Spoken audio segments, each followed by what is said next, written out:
Bonjour, bienvenue au musée de l'Armée, en plein cœur de l'Hôtel National des Invalides, à 2 pas du tombeau de Napoléon. Je suis Émilie Robe, conservatrice en chef du patrimoine et l'une des 4 commissaires de cette exposition « Napoléon n'est plus ».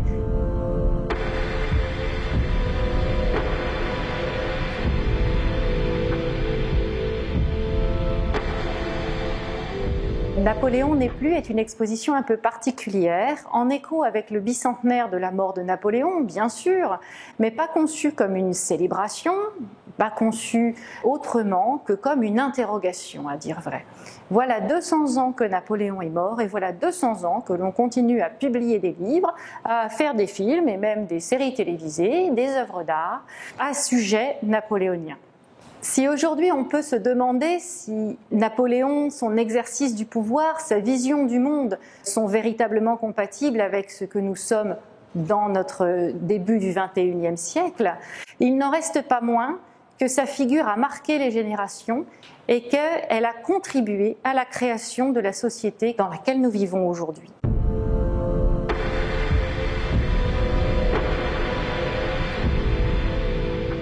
Napoléon est devenu immortel à bien des titres et pour bien des raisons.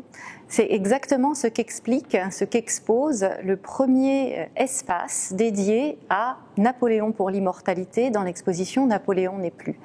Par de nombreux aspects, par certaines de ses réalisations, par d'autres qui lui échappent ou qui sont indirectement le fruit de ses propres travaux, il a atteint un état qui surpasse l'humain. On lui a prêté de nombreux pouvoirs surnaturels dès la première campagne d'Italie. Napoléon frappe comme l'éclair et vole comme la foudre. On est déjà dans cette mystique nouvelle du héros. Un héros qui est d'abord présenté avec des références à l'antique, très importantes, et qui petit à petit se voit chargé de nombreux autres sens, significations, rattachées à des cultures différentes qui font écho dans l'esprit de ceux qui s'intéresse à Napoléon, que ce soit de son vivant ou après sa mort. La mort de Napoléon, et après sa mort, surtout dans les 20 années qui suivent, avec la mise en place également d'un nouveau discours, d'un nouveau type de mémoire, très distinct de ce qui se passait de son vivant ou de ce qui s'était passé pendant son exil, où il avait subi une sorte de damnatio memoriae, où on avait effacé volontairement toute mention de son nom ou de ses réalisations, voire monuments, sur lesquels il figurait.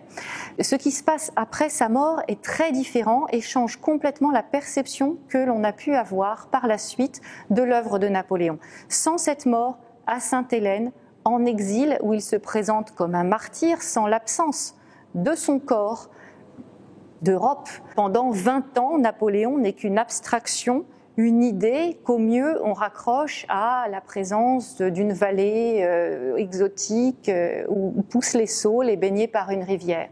Cette absence-là permet la cristallisation d'un nouveau type de mémoire, la diffusion par ses fidèles d'un autre Napoléon.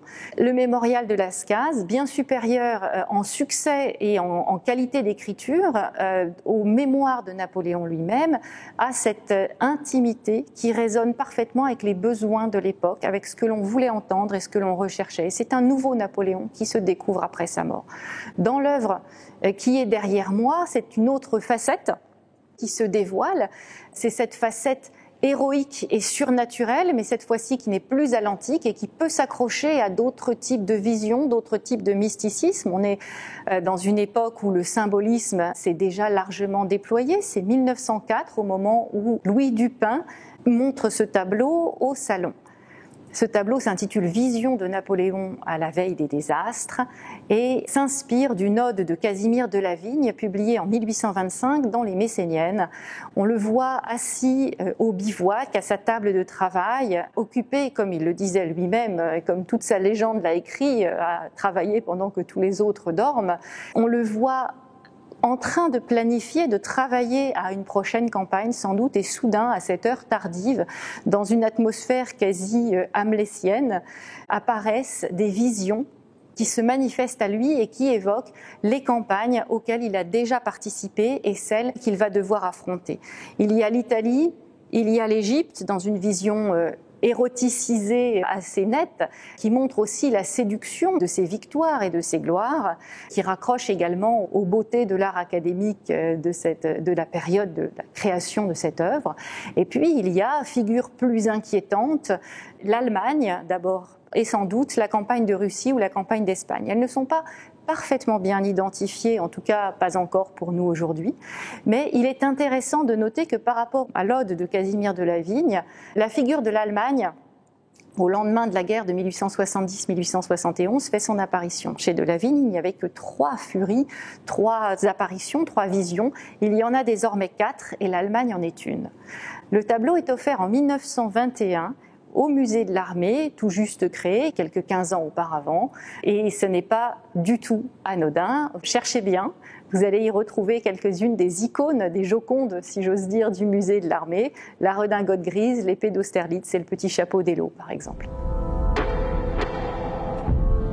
Nous sommes en 1833. Louis-Philippe est au pouvoir depuis 3 ans à peine. Au salon, le peintre Jean-Baptiste Mozès présente cette œuvre extraordinaire, tant sur le plan de la technique, qui parle d'elle-même, que sur le plan de l'iconographie. Elle s'intitule Napoléon allégorie et à de très nombreux titres, elle a les valeurs d'une allégorie.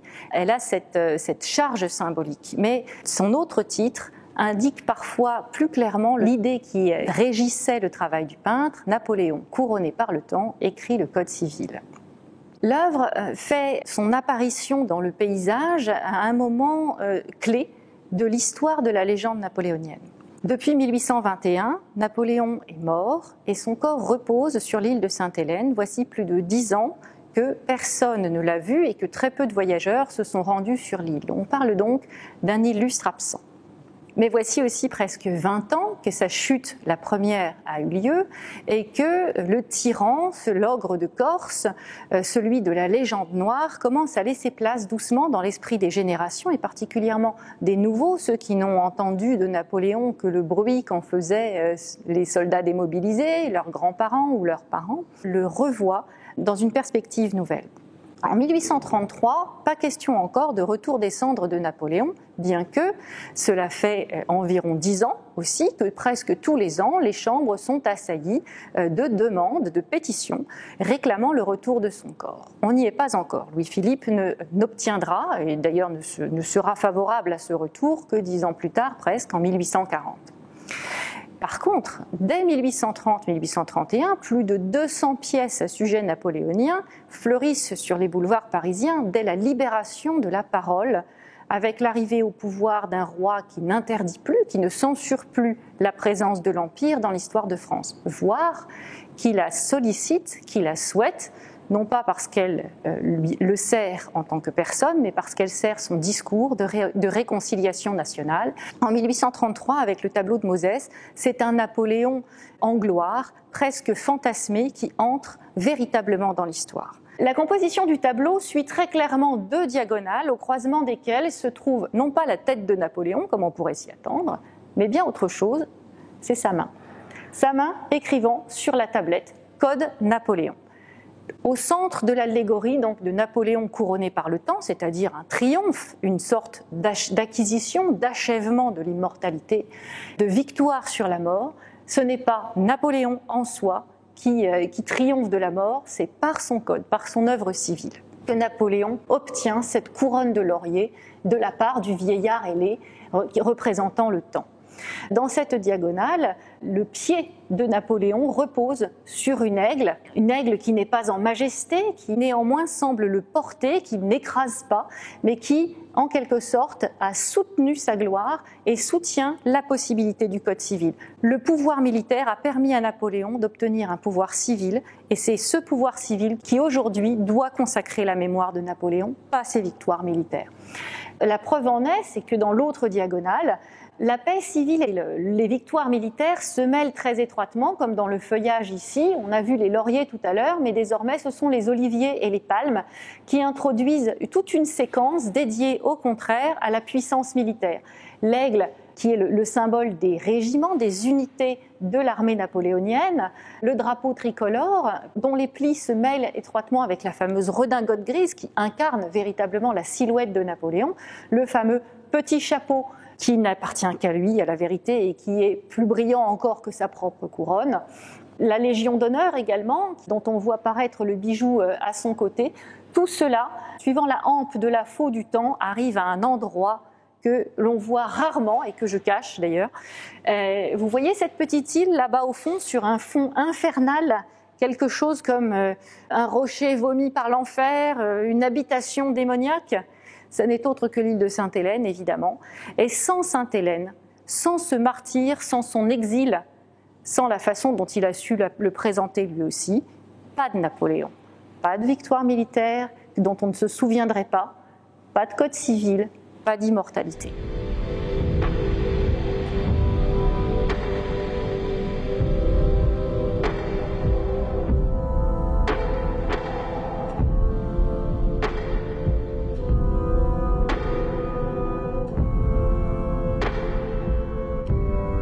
Alors, je m'appelle Pierre Branda, je suis historien, je travaille à la Fondation Napoléon comme responsable du patrimoine et je suis donc commissaire de cette exposition.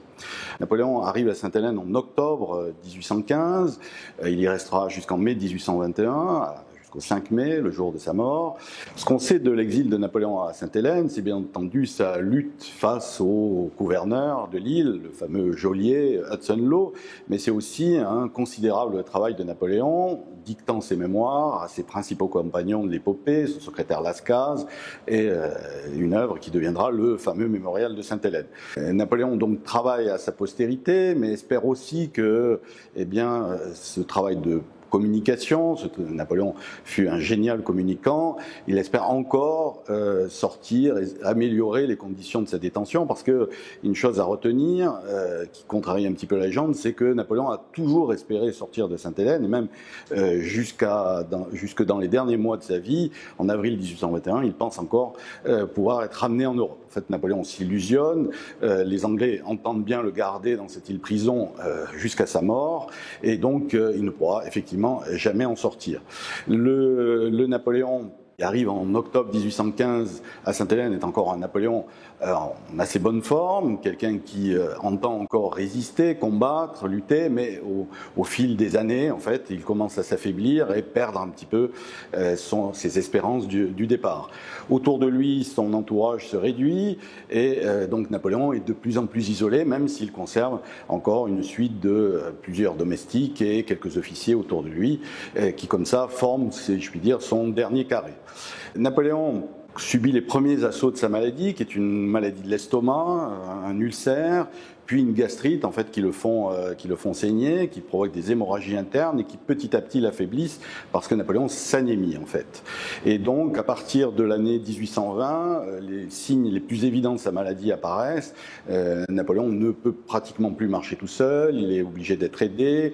Petit à petit, il n'arrive même plus à sortir de son lit et la maladie gagne encore en intensité. Au mois d'avril 1821, c'est à ce moment-là qu'il va rédiger son testament. Tout le monde à peu près sait que ses derniers jours sont arrivés. Ses médecins, il y a un médecin corse qui s'appelle Anton Marquis qui est à son chevet, mais bon, la médecine de l'époque est totalement impuissante à soigner son mal, c'est-à-dire cet ulcère, ce mal de l'estomac.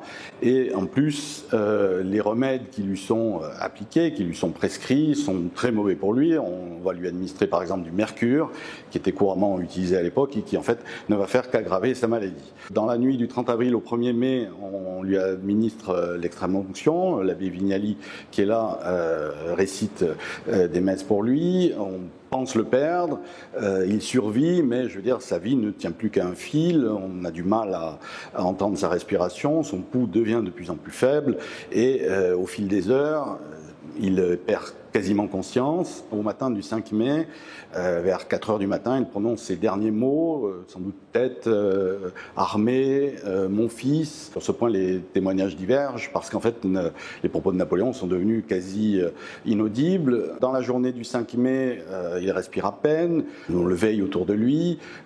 À ce moment-là, toute la maison de Longwood s'assemble, parce qu'on est conscient que les dernières heures sont arrivées, donc c'est une belle communion autour de Napoléon qui se fait, de ses domestiques, domestique à ses officiers, et comme ça on attend la délivrance. Napoléon expire le 5 mai 1821 à 5h49 du soir, et tout de suite après, sa mort va être constatée par les Britanniques, d'abord, les officiels britanniques, car évidemment c'est une nouvelle d'importance, et Hudson Lowe, qui est à proximité de la maison, va être informé par le médecin anglais Arnott de la fin de Napoléon. Dès l'annonce de la mort de Napoléon en Europe, les poètes, les écrivains vont petit à petit s'emparer de cette histoire, car cet homme qui a conquis presque toute l'Europe, qui a eu dans ses mains un empire formidable, et qui est donc mort sur cette île lointaine, exposé au vent, dans cette maison humide, tout de suite apparaît une image romantique du héros qui s'éteint,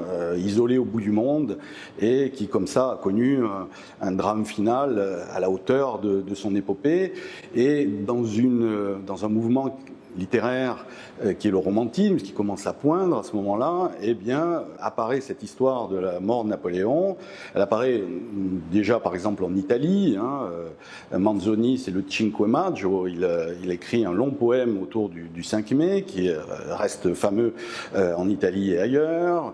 Nous avons aussi des écrivains anglais qui vont raconter cette mort, mais en France, nous allons surtout avoir Chateaubriand, qui fut pourtant l'ennemi de Napoléon. Chateaubriand va raconter cette mort, disant notamment que voilà, le plus puissant souffle de vie qui anima l'argile humaine s'en est allé.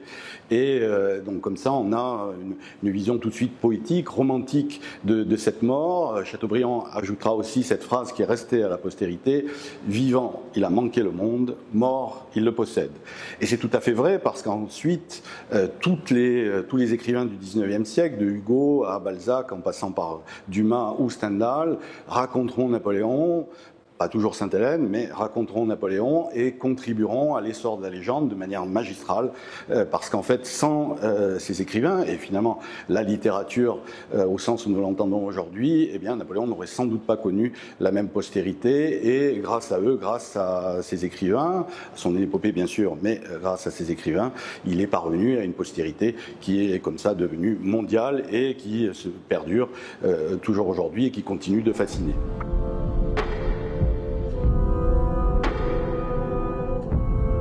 En 1828, le peintre Karl von Steuben représente le moment juste après la mort de Napoléon, le moment où tout le monde s'est assemblé autour de lui, le moment où entrent les officiels britanniques pour constater le décès de l'empereur.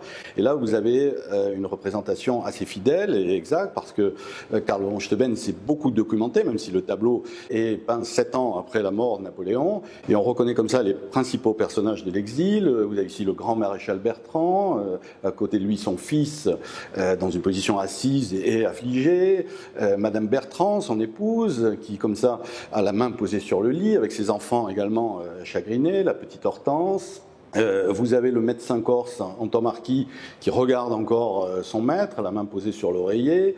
Le général de Montholon montre aux officiels britanniques l'empereur mort, et on reconnaît aussi tous les serviteurs de Napoléon qui sont restés auprès de lui. Donc en fait, on s'aperçoit ainsi que Napoléon, mort sur son petit lit de camp, son lit de camp de campagne, a connu une mort finalement entouré des siens, entouré de ses derniers compagnons, parce qu'il ne faut pas oublier qu'il tenait à mourir en empereur. C'est un empereur qui meurt en exil, donc un empereur meurt en public, et c'est bien ce que nous représente le tableau de Karl von Steuben, qui, du point de vue documentaire mais aussi artistique, est d'une rare qualité, et qui pour l'histoire est à la fois intéressant et nous restitue bien ce moment du 5 mai 1821, quelques instants après la mort de Napoléon.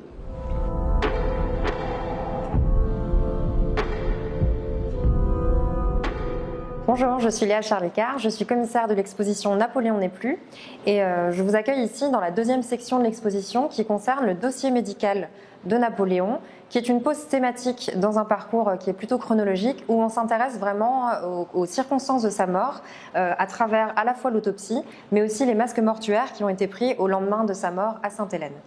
Donc dans cette section, on va vraiment s'intéresser aux circonstances matérielles de sa mort, à son autopsie qui est présentée ici dans l'exposition avec les outils qui ont permis de la réaliser et qui nous ont été prêtés par le Musée de l'Histoire de Médecine. L'autopsie de Napoléon en fait est réalisée à sa demande puisqu'il a peur de son vivant d'avoir la même affection que son père Charles Bonaparte qui est mort d'une maladie de l'estomac. Du foie, on ne sait pas exactement, et il a peur en fait que ce soit une maladie héréditaire et il veut en prévenir son fils. Donc l'autopsie de Napoléon, contrairement à ce qu'on peut parfois lire, c'est pas du tout une autopsie c'est pas du tout une autopsie pour crime, c'est vraiment lui qui l'a demandé de son vivant. Elle est pratiquée à Sainte-Hélène par le docteur Anton Marquis. C'est un maître de dissection, donc là il va vraiment révéler son art dans cette opération. Il est accompagné de médecins anglais, évidemment, puisque Napoléon est prisonnier et tout est fait sous le contrôle des Anglais. C'est Anton Marquis qui préside quand même à cette opération. C'est une opération qui se développe pas mal en fait au XIXe siècle. On assiste vraiment à un développement de la médecine et notamment de la médecine légale, avec une littérature de plus en plus abondante sur le sujet. Et Anton Marquis connaît bien cette littérature et il va faire une autopsie complète, c'est-à-dire qu'on ne s'arrête pas dès qu'on découvre quelque chose qui aurait pu causer la mort, mais vraiment on va faire le corps entier et on va faire une observation complète de toutes les affections dont le corps souffre avec une description très précise. Et au moment où Anton Marquis, qui est aussi marqué par la phrénologie, donc la phrénologie, c'est cette pseudo-science du XIXe siècle où on pense que dans le cerveau et sur le crâne, on peut lire les caractéristiques des grands hommes. Et donc évidemment, à l'idée de pouvoir explorer le crâne de Napoléon, Anton Marquis est très enthousiaste, mais il est tout de suite arrêté, puisque par respect pour l'empereur, les serviteurs de Longwood vont empêcher qu'on touche à son crâne. À la demande de Madame Bertrand, un masque de Napoléon est pris. Encore une fois, c'est vraiment une tendance du XIXe siècle. On voit qu'il y a beaucoup de masques mortuaires.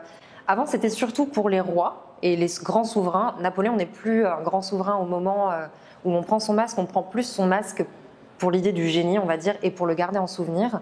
C'est très compliqué de prendre le masque à Sainte-Hélène puisqu'on n'a pas de plâtre d'assez bonne qualité pour pouvoir le faire, donc on va le faire assez tardivement. Malgré tout, le docteur Burton va prendre en fait l'empreinte du visage de Napoléon. Il sera assisté par Anton Marquis qui en profitera par la suite pour subtiliser le masque. Il l'emmènera jusqu'à Londres où il fera le premier tirage, peut-être à Sainte-Hélène, peut-être à Londres, les sources ne nous permettent pas de le savoir. Mais ce qui est important, c'est qu'en 1833, Anton Marquis va lancer une grande souscription qui va reproduire le masque à une échelle quasi industrielle. Donc on a énormément de masques mortuaires de Napoléon dans toutes les collections des musées qui parlent plus ou moins de Napoléon, on peut retrouver un masque mortuaire. Souvent, c'est un masque de la souscription Anton Marquis. Donc du coup, c'est très compliqué de savoir quel est le premier masque. Y a-t-il encore même un premier masque? Comme les sources écrites ne nous permettent pas de vraiment connaître, on va dire, la chronologie des masques, nous avons fait appel au Centre de recherche et de restauration des musées de France, le C2RMF, et nous leur avons soumis un corpus de 7 masques qui ont été choisis selon plusieurs critères. Le critère principal étant qu'à un moment ou à un autre, on a clamé qu'il était le vrai masque, le masque original. Donc dans ce corpus de 7 masques, des études ont été faites. Tout d'abord une étude par une restauratrice du patrimoine qui a fait un constat technique. Le masque est ensuite parti à la photographie en plein jour, photographie UV, qui permet de comparer un petit peu plus finement déjà les exemplaires, parce que c'est vrai que quand on voit les masques Anton Marquis, ils sont tous absolument identiques, mais en fait, grâce à la photographie et surtout grâce à la modélisation en 3D qui a été effectuée ensuite, on va pouvoir se rendre compte qu'il y a des différences subtiles entre les masques. La dernière étape de ces opérations, c'est les micro-prélèvements. Donc on gratte un petit peu le plâtre pour justement vraiment analyser le matériau et voir s'ils sont tous du même matériau.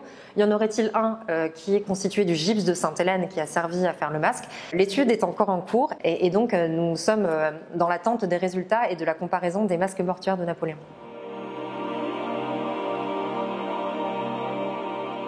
Après que Napoléon est expiré, son médecin corse Anton Marquis lui ferme les yeux et commence alors le défilé de sa petite cour, de tous ceux qui l'ont entouré lors de son exil, ses derniers compagnons, mais dans un ordre protocolaire, car Napoléon a toujours veillé au respect de l'étiquette, il a voulu mourir en empereur, et donc, tandis que les Anglais persistaient à l'appeler général Bonaparte, lui a voulu conserver des apparences d'empereur, et c'est donc un défilé funèbre, le premier au sein de sa maison, au sein donc de cette petite cellule impériale, général. Commence le défilé le grand maréchal du palais, donc l'officier de cour le plus capé, puis ensuite le général Montholon et les domestiques, et ainsi que leur famille.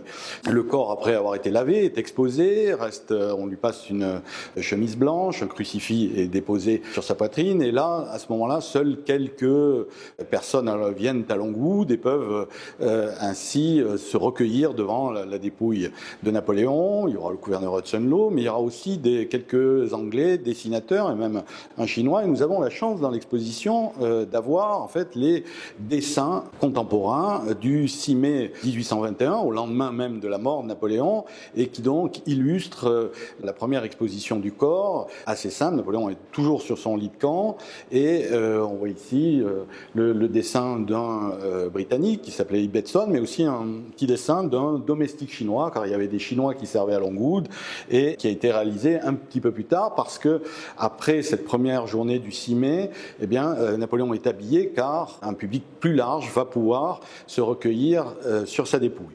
Le soir du 6 mai et la journée du 7 est consacrée à la veillée et au défilé, on va dire, des militaires qui veulent se rendre à Longwood, ainsi que quelques notables. Alors, cette veillée funèbre se termine le 7 mai. Beaucoup de gens ne pourront hélas pas voir la dépouille de Napoléon et se recueillir devant le corps du défunt, mais nous sommes entrés dans les préparatifs qui suivent, c'est-à-dire ceux qui sont destinés à l'inhumation et à la préparation du corps pour aller vers sa dernière demeure à Sainte-Hélène. Alors, dans cette exposition, nous avons la chance de présenter le lit sur lequel Napoléon est mort. Ce lit pliant, ce lit modèle de souche, en fait, c'était son lit de campagne qu'il a accompagné tout au long de sa vie, un lit dans lequel il aimait dormir, même il le préférait à des lits plus confortables dans ses palais, car Napoléon, cet éternel voyageur, finalement toujours sur le départ, a voulu finalement terminer sa vie dans un lit de campagne, le fameux lit que nous présentons ici, avec aussi son uniforme, son fameux uniforme de colonel de la garde impériale, son chapeau, ses décorations. Bref, nous avons comme ça recréé l'exposition, sans le corps bien entendu, de la veillée funèbre. Est-ce que les habitants de Longwood, les militaires de Longwood ont pu voir les 6 et 7 mai 1821. Et donc c'est une immersion au cœur de l'histoire que nous vous proposons grâce à la réunion de ces objets symboliques et très émouvants.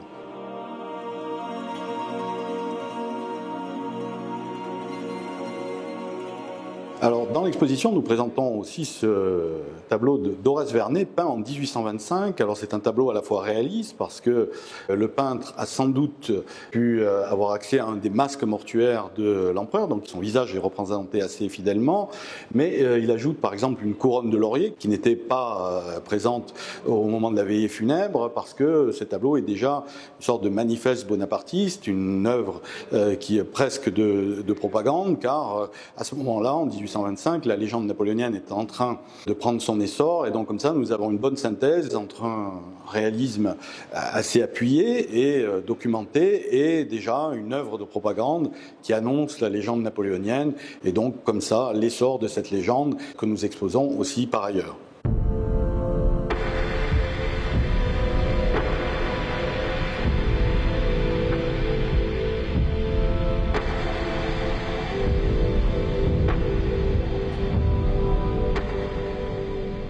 Je m'appelle Chantal Prévost, je suis responsable des bibliothèques à la Fondation Napoléon et co-commissaire de l'exposition Napoléon n'est plus.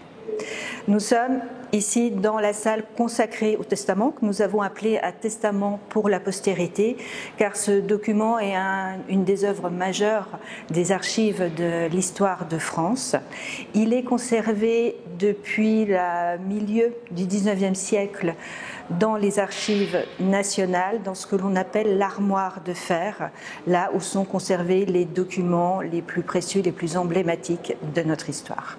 Ce testament est en réalité constitué de plusieurs pièces. C'est un ensemble testimonial constitué d'une part d'un premier testament proprement dit, d'une dizaine de pages, complété au fur et à mesure des jours et au fur et à mesure des pensées de Napoléon par 7 codicilles légaux, également des états, c'est-à-dire des inventaires qui dressent la liste des biens que Napoléon à emporter à Sainte-Hélène, quelques biens de prestige restés à Paris, complétés également par une instruction aux exécuteurs testamentaires et par 2 lettres à des banquiers restés en Europe. Les enjeux du testament de Napoléon sont doubles. Il y a à la fois un enjeu personnel, puisque Napoléon, lorsqu'il va léguer ses biens, agit en tant que personne privée. Donc il lègue des biens, nous l'avons vu, à la fois très personnels, nous en avons quelques-uns à côté de nous que nous avons essayé de retrouver, de retracer pour les présenter aux visiteurs. Donc ce sont à la fois des boîtes. On aimait beaucoup les boîtes d'apparat qui étaient des cadeaux de prestige. Napoléon en a emporté une 50aine à Sainte-Hélène, dont quelques-unes qui sont dans l'exposition. C'est bien entendu des pièces majeures comme le grand collier de la Légion d'honneur et des pièces beaucoup plus modestes, son linge par exemple, qu'il lègue à son fils, ou une gourde. Voilà, donc ces objets sont présentés autour de nous. Il y a également des legs d'argent qui sont en partie à ses compagnons d'exil, en partie également aux personnes qui lui sont restées fidèles, et en troisième partie, les legs collectifs qui sont destinés aux anciens soldats, aux vétérans des guerres de la Révolution et de l'Empire. Il y a une autre envergure au testament de Napoléon, car il fait ses dernières volontés, on l'a vu en tant que personne privée, mais également en tant que souverain. Et il y a une claire volonté politique insérée dans les paragraphes du testament. D'une part, c'est son souhait, on connaît la phrase fameuse « Je souhaite que mon corps repose auprès de ce peuple français que j'ai tant aimé au bord de la Seine ». Il y a également ce que l'on pourrait appeler des coups de griffe, par exemple en direction des Anglais, bien entendu, les geôliers du prisonnier, en direction également du gouvernement royaliste. Pas directement, mais tout ça est induit dans certains paragraphes du testament. Donc on peut dire que le testament est un petit peu à double phase. Une première phase classique, je lègue des biens, je lègue de l'argent. Et il y a une deuxième phase, peut-être à double détente. Et c'est là où le titre de l'exposition de la salle est pleinement à découvrir pour la postérité, parce que ce sont des legs, des pensées politiques qui vont survivre aux biens physiques et qui sont toujours à diffusion un peu plus lente. Le testament de Napoléon a connu une double liquidation. Une première liquidation dans les années 1825-1830, sous l'égide des 3 exécuteurs testamentaires. Cette première liquidation va se heurter à plusieurs difficultés. D'une part, une volonté toute relative du gouvernement de Louis XVIII de voir le testament devenir public. D'autre part, une grande réticence du banquier Laffitte, qui détenait le compte bancaire de Napoléon parce que la réserve testamentaire réservée aux héritiers n'avait pas été respectée par Napoléon. Et ce qui aurait peut-être obligé Laffitte à payer 2 fois, et on n'a jamais vu un banquier payer 2 fois, donc ça va aller jusqu'au procès, tout ça va être très très long. Et en plus de cela, un des exécuteurs testamentaires, le général Montholon, va être mis en faillite avant que la banque elle-même ne soit mise en faillite. Ajoutez à tout ça une somme prévue par Napoléon qui était de plus de 210 millions de l'époque, ce qui était absolument colossal. C'était le quart, voire le tiers du budget annuel de la France, qui en fait va se réduire à peu près 4 millions. Cela va être long, il va y avoir des procès, il va y avoir des communiqués dans la presse, et au final, puisque chacun voulait quand même recevoir les sommes d'argent, un compromis va être signé en 1826 pour que les légataires du testament, du 3e et du 4e codicile soient payés aux marques le franc, c'est-à-dire au prorata.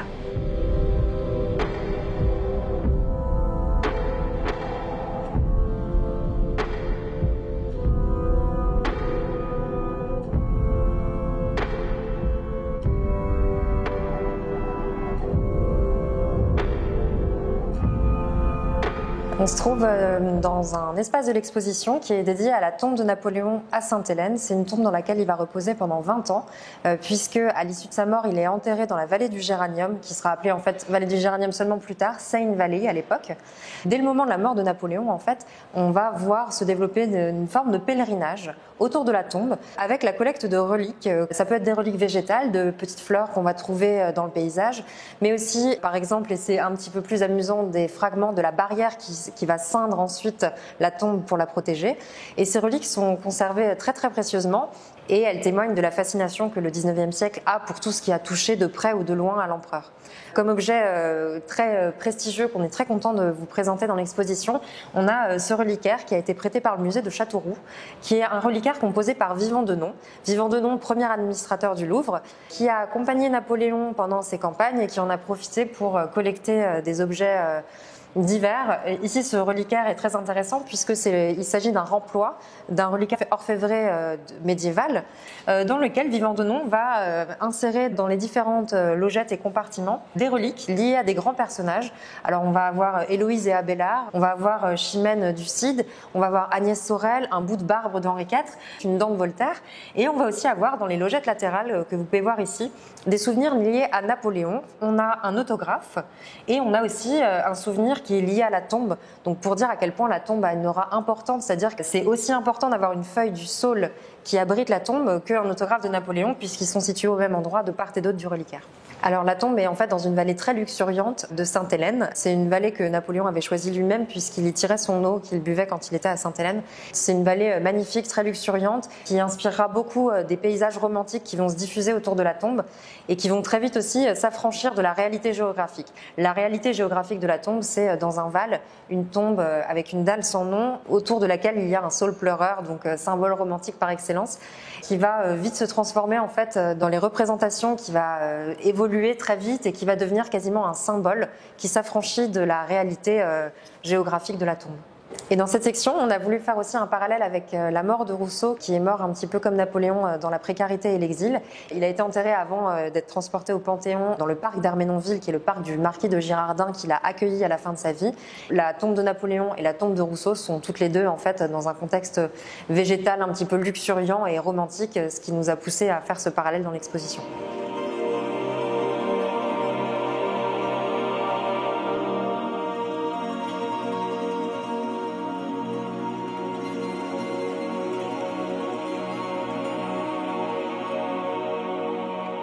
Dès la mort de Napoléon en 1821, il y a des pétitions qui sont déposées à la Chambre des députés pour qu'on rapatrie le corps en France.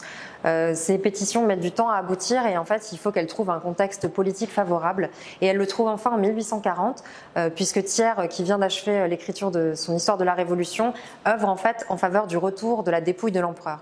On parle de retour des cendres, il faut bien faire attention, en fait il ne s'agit pas de cendres à proprement parler, c'est un terme, un euphémisme qu'on utilise pour décrire les restes mortels de l'empereur.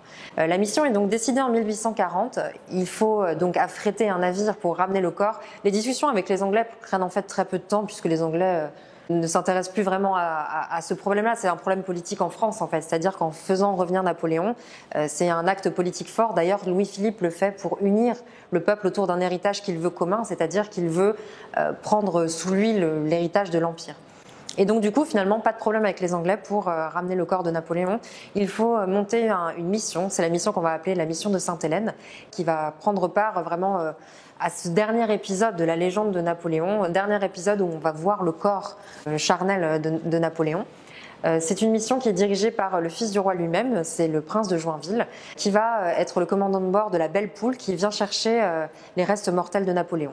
À son bord, on va trouver également les derniers fidèles qui étaient eux aussi à Sainte-Hélène et qui vont en fait effectuer une sorte de pèlerinage à Sainte-Hélène pour ramener le corps de l'empereur.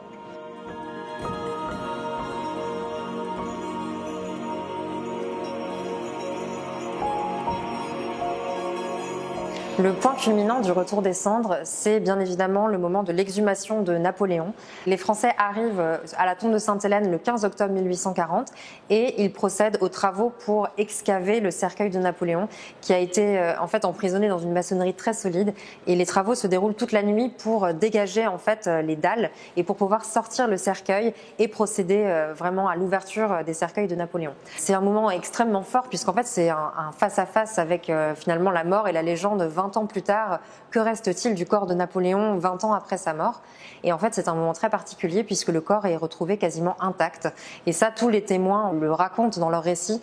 Il faut savoir que quasiment tous les témoins de la scène, à l'exception des enfants de chœur, ont produit un récit de cette scène puisque c'est une scène très forte. Et donc, ce récit va se diffuser, et il va se diffuser notamment par l'image. On va avoir des gravures de l'exhumation de Napoléon où on va reprendre en fait dans les récits les moindres détails pour pouvoir alimenter l'image qu'on va produire et diffuser par le biais de l'estampe. Et vous en avez un exemple ici, où c'est une estampe dans laquelle on va voir les outils nécessaires à la sortie du cercueil, à la découpe du cercueil, et qui s'arrête dans un moment dramatique, on va dire, de l'exhumation de Napoléon, qui est le moment où le docteur Guillard, après avoir enlevé le couvercle du cercueil, découvre le corps de Napoléon qui est comme nimbé d'un grand voile transparent, et on va le retirer petit à petit avec un certain sens du théâtre pour découvrir le corps quasi intact de l'empereur. En fait, ce corps quasi intact s'explique parfaitement scientifiquement, puisque le vide d'air provoqué par la maçonnerie et les différents cercueils a ralenti considérablement la décomposition. Mais c'est pas ce qui reste dans l'esprit des témoins. Pour les témoins, Napoléon a vaincu la mort. D'ailleurs, c'est ce que va dire l'abbé Coquereau. Napoléon est plus fort que la mort. Le temps n'a pas d'emprise sur lui et pas d'emprise sur son corps. Dans l'exposition, on va présenter aussi des reliques concernant ce moment-là. Donc, on aime vraiment bien les reliques, qui sont présentées dans cette vitrine qui concerne le cercueil, mais aussi, et plus étonnant, un petit médaillon qui contiendrait un fragment de l'épiderme de l'empereur prélevé par le docteur Guillard sur le front de l'empereur au moment justement où il va enlever ce voile. Dans l'exposition, vous pourrez découvrir comment on a analysé ce médaillon pour en connaître le contenu.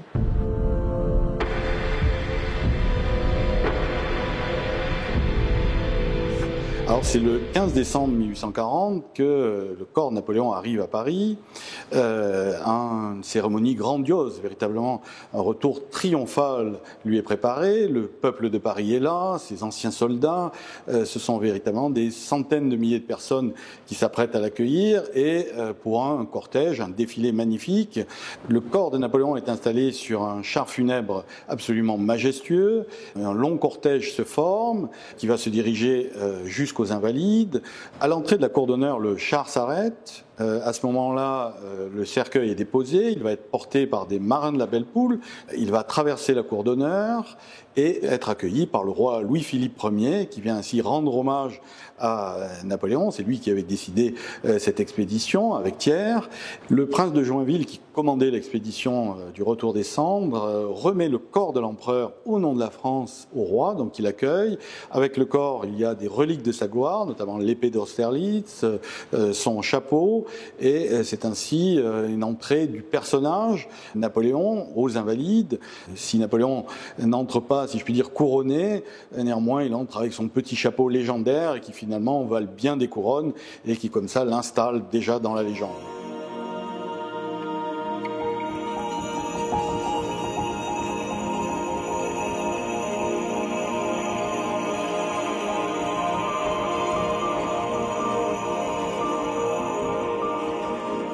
En 1804, la Légion d'honneur existe depuis déjà 2 ans. C'est une distinction qui ne récompense pas uniquement les militaires, mais bel et bien pensée comme une récompense, une distinction permettant de montrer, d'élire parmi la nation les citoyens les plus vertueux. Certains d'entre eux sont militaires, d'autres sont artisans, d'autres sont politiciens. L'idée de Napoléon, avec l'institution de cette décoration qui n'est pas encore un ordre, c'est bel et bien de mettre en avant une nouvelle élite sociale pour la France régénérée du premier consul puis de l'Empire. En 1804, année de l'instauration de l'Empire, Napoléon, quelques mois avant son sacre, organise aux Invalides une très grande cérémonie où sont remis solennellement les tout premiers insignes, les toutes premières croix aux premiers récipiendaires de la Légion d'honneur. C'est une grande fête dédiée à l'ensemble de la nation qui récompense ses citoyens les plus méritants. La cérémonie a lieu dans l'église Saint-Louis des Invalides, qui n'était pas encore, comme elle l'est aujourd'hui, séparée du dôme par la grande verrière construite à la fin du XIXe siècle par l'architecte Crépinet.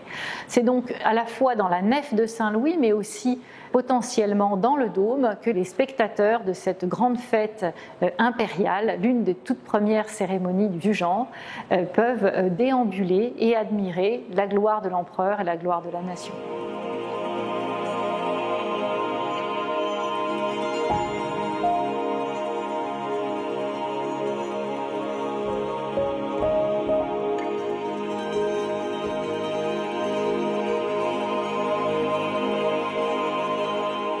En 1840, une fois qu'on a décidé que Napoléon serait installé aux Invalides, au milieu de ce panthéon militaire qu'il avait lui-même créé et organisé, un concours finit par être mis en place après une première tentative de l'administration d'imposer un seul et unique candidat.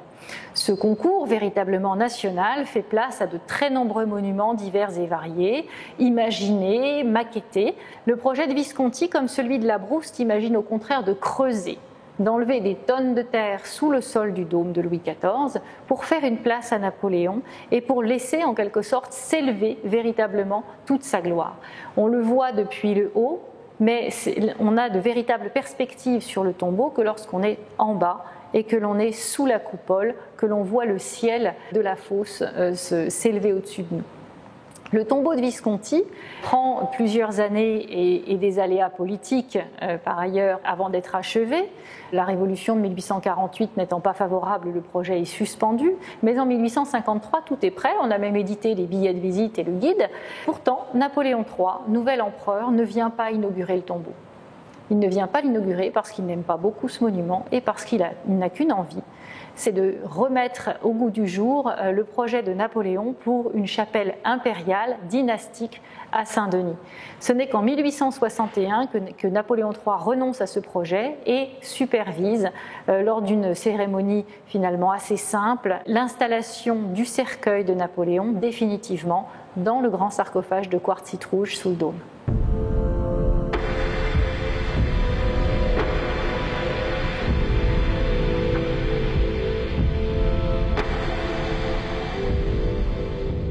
Pour la cérémonie du retour des cendres, on fait fabriquer en France, par les pompes funèbres de Paris, un grand cercueil d'ébène avec à l'intérieur une deuxième boîte en plomb.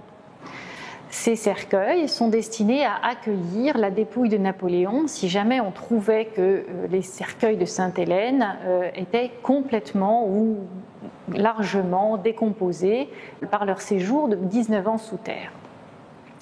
À la vérité, les cercueils découverts dans la tombe de Napoléon à Sainte-Hélène sont en excellent état et seul le cercueil le plus extérieur, l'enveloppe d'acajou, est détruite et partagée en petits morceaux qui formeront autant de reliques et de souvenirs.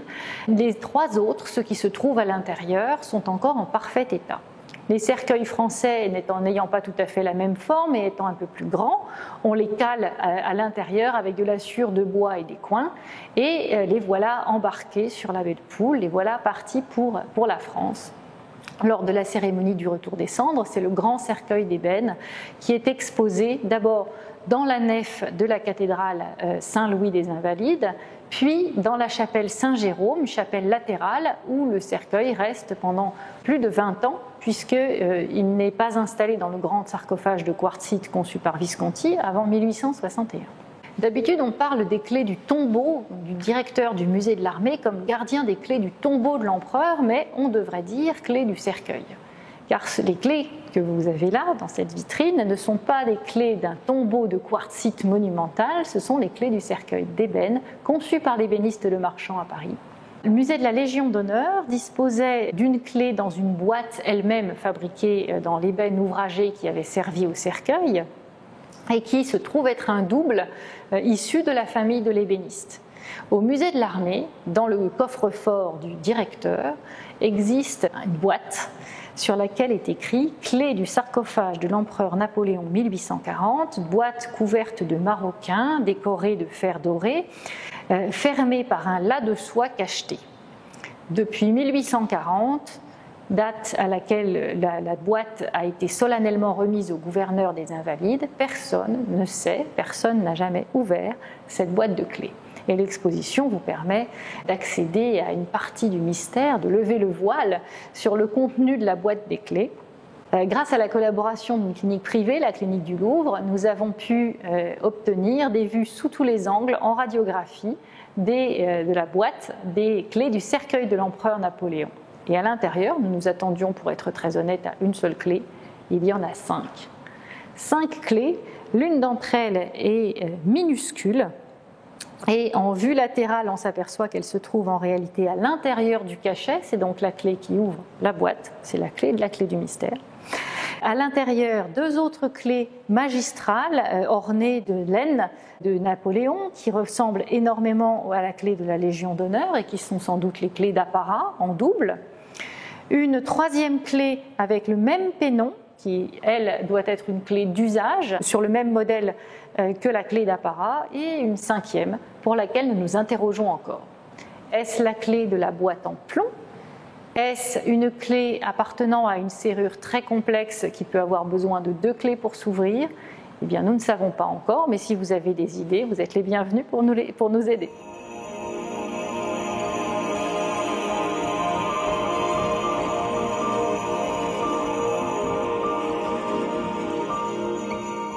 Une des visites les plus emblématiques au tombeau, une des plus symboliques, est celle que la reine Victoria a entreprise en compagnie de Napoléon III le 24 août 1855, puisque le neveu de Napoléon accueillait la petite fille du roi qui avait combattu sans cesse contre le Premier Empire.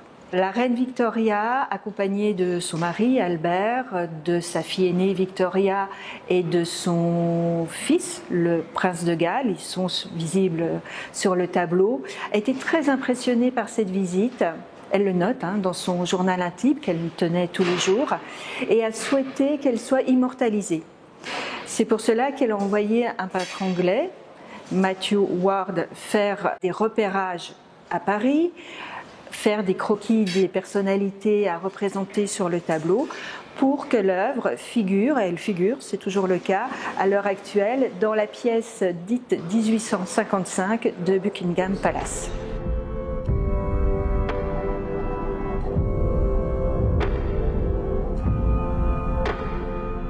En 1869, la comtesse Primoli, membre de la famille Bonaparte, commande pour l'année du centenaire de la naissance de Napoléon une œuvre inspirée d'un tableau aujourd'hui disparu mais à l'époque très célèbre, largement diffusé par l'Estampes, réalisé par Horace Vernet en mémoire de Napoléon au moment du retour des cendres. Le titre couramment donné à cette composition où Napoléon frontal, debout, sort en vainqueur, repoussant la pierre tombale sous laquelle il était enseveli à Sainte-Hélène, est généralement tiré du célèbre testament de l'empereur qui commençait à être connu. « Je désire que mes cendres reposent sur les bords de la Seine, au milieu de ce peuple français que j'ai tant aimé. » Voici donc le titre d'une œuvre qui s'appelle parfois aussi Napoléon sortant de son tombeau, plus simplement, et que je vous laisse découvrir avec moi sous la forme tout à fait exceptionnelle de cette nouvelle acquisition du musée de l'Armée, une micro-mosaïque de la fabrique romaine des Rossi, formée de micro-tesselles d'entre 1 à 2 mm environ. L'œuvre reprend avec une immense précision la composition de la gravure de Vernet. Tout y est, toute la mémoire, toute la légende qui s'est cristallisée autour de l'idée de la tombe de Napoléon après sa mort se retrouve ici. Les feuilles de saule que l'on voit là, environnant les grilles du tombeau, que vous allez retrouver comme un leitmotiv dans l'exposition, et le saule et la grille. Il y a le myosotis du souvenir, à moins peut-être que ce ne soit des violettes bonapartistes. Les interprétations divergent. Le personnage lui-même, la figure centrale de la composition, semble au milieu de cette nature presque digne du château de la Belle au bois dormant, tellement elle est inextricablement enchevêtrée. Lui sort, auréolé d'une gloire qui ne peut être autre que christique. Or, c'est exactement l'image que Napoléon avait envisagée. Le dernier lait de Napoléon à Sainte-Hélène, c'est son martyre. C'est la transformation de son échec en martyr, qui fait de lui un vainqueur alors qu'il a été vaincu. L'un des rares personnages de l'histoire finalement à écrire l'histoire en étant vaincu. Le voici donc dans le célèbre uniforme des grenadiers à pied de la garde impériale, avec le grand cordon de la Légion d'honneur, avec la plaque même, la croix et la couronne de fer, auréolé de laurier et de lumière, tenant à la main, symbole bien plus rare que l'on retrouvera par la suite, mais pour l'instant encore assez rare, un rameau d'olivier. Napoléon revient, comme il s'était présenté premier consul en 1802 après la paix d'Amiens, il revient en pacificateur. Et comme il s'était comparé tout au long de sa carrière aux plus grands de l'histoire, à Hannibal, à César, à Charlemagne, à Frédéric II, eh bien cette fois-ci, il ne restait en quelque sorte qu'une seule figure à laquelle il n'avait jamais été comparé, à laquelle il ne s'était jamais lui-même comparé, c'est la figure du Christ. Dans cette mort, dans cet exil, dans ces tribulations, ces souffrances, il finit par pouvoir recevoir une couronne qui, pour n'être pas tout à fait d'épines, n'en est pas moins christique.